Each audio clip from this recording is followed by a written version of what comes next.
HDPE pipe features a convenient bell and spigot connection utilizing a rubber external gasket on the spigot end of the pipe. It is very important to join the pipe properly to maintain the high level of performance that the pipe is designed to provide. First, the pipe should be lowered into the trench, either by hand or by nylon sling for larger diameters. Two workers should be able to handle 18-inch or smaller pipe. 24-inch and 30-inch pipe can be lifted with a single nylon strap.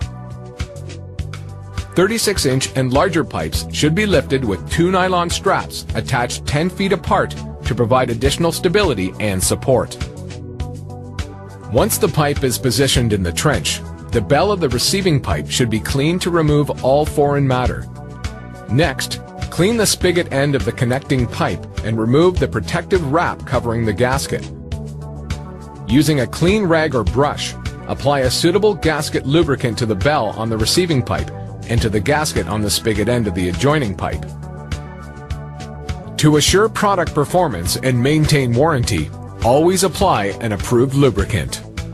Do not allow lubricated sections of the pipe to touch dirt or other foreign material, as joint integrity could be compromised. Now that the pipe is lubricated and aligned, it is ready to be assembled. With the backhoe and sling method, wrap a nylon sling around the center of the pipe and attach the sling to the backhoe bucket. Carefully pull the spigot squarely into the bell of the receiving pipe. It is important to maintain a low insertion angle less than 1.5 degrees to avoid misalignment. Other installation methods require pushing on the bell end of the pipe being inserted. An installation stub is required for these methods to avoid damage to the bell and to provide a solid point to apply pressure during assembly. Installation stubs can be ordered from your distributor or can be easily fabricated on the job site. To make an installation stub, cut a section of same diameter pipe 5 corrugations long. The pipe should be cut in the center of the valley between corrugations. Once the stub is cut off, make crosscuts to remove a thin strip of pipe material so the stub will compress to fit inside the bell of the pipe to be inserted. Always be sure to insert the full corrugation end of the stub into the bell. To assemble the pipe, align the pipes and place the installation stub in the bell of the connecting pipe. A board may be necessary to place across the protruding stub to push against.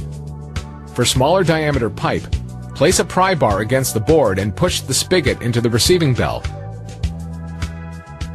For larger diameters, position the backhoe bucket against the board and carefully push the spigot into the receiving bell. Always inspect joints during and following pipe assembly for possible improper alignment, foreign material infiltration, or rolled gaskets. Failure to correct any of these conditions will compromise joint integrity. Sometimes, a pipe must be shortened on the job site. Fabricating pipe in the field is a quick and simple procedure. Begin by cutting the pipe to the desired length. Be aware that 12-inch and larger diameter pipe has a reduced diameter bell and spigot end. One or both of these ends may need to be removed to ensure proper joining of the pipe to a replacement coupler on a fitting. Always cut the pipe in the center of the valley between corrugations. Remove all burrs from the cut edge of the shortened pipe. A replacement coupler, referred to as a bell-bell coupler, comes with a double bell and 2 gaskets.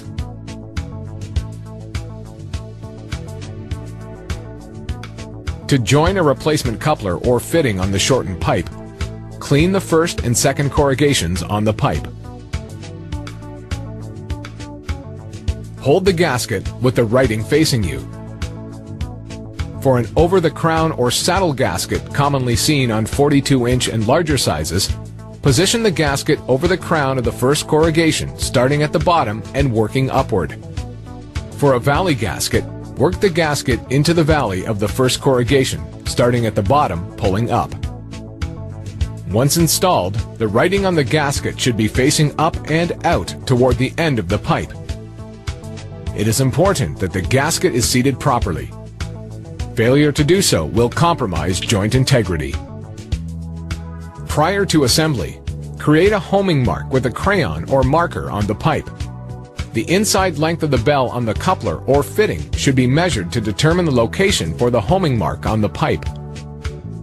The bell of the replacement coupler or fitting should align with the homing mark on the pipe when assembled.